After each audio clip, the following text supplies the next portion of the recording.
Hey everyone, welcome back to the channel. Today we're diving into a topic that's often talked about, but not always fully understood, a woman's biggest weakness. Now, before you start thinking this is some kind of clickbait or controversial statement, let me clarify. We're going to explore what weakness means, how it affects relationships, and how both men and women can sometimes struggle with it. But we'll focus a bit more on women in this discussion. First, let's talk about pride. What is it exactly? When we say pride is a weakness, it doesn't mean the healthy self-esteem or confidence we all need. That's an essential part of who we are. But pride, in this context, refers to an excessive or unhealthy attachment to one's ego or a sense of superiority over others. It can manifest as the refusal to admit when we're wrong, the inability to apologize, or putting up walls when we should be letting people in. A woman's biggest weakness is pride. Now, I know this might sound like something that's not just specific to women, and you'd be right. Everyone has a tendency to let pride get in the way at times. But today, we're focusing on women because society often places so much pressure on women to be perfect, from the way we look to the way we act. Sometimes, this pressure can cause women to build walls around themselves, masking vulnerabilities with pride. Let's talk about why pride can sometimes become a weakness. For many women, pride is tied to independence.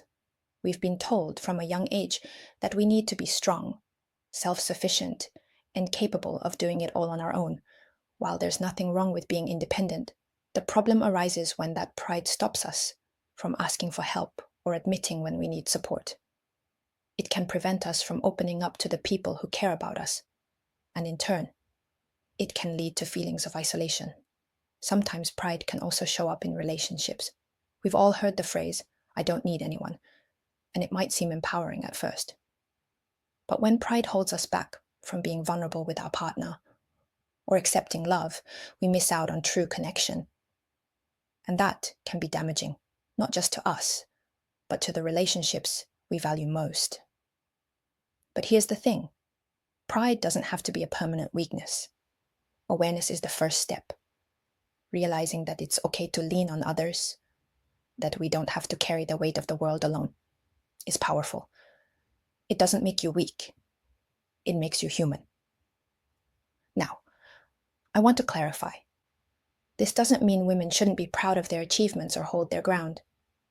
There's a difference between holding your head high and allowing your pride to prevent personal growth or meaningful relationships. Empowerment, in its truest form, comes from vulnerability. It's about having the strength to ask for help, to apologize when necessary, and to admit when we've made mistakes. That's where true power lies, when we embrace our imperfections instead of hiding behind a mask of pride. So, in conclusion, let's challenge the idea that pride is a weakness. Instead, let's focus on how we can find a balance between pride and vulnerability, strength and softness. For women, and for everyone, recognizing when pride is holding us back can unlock new levels of growth and connection. I hope this video helped you think about pride in a new way. If you liked it, don't forget to like, comment, and subscribe.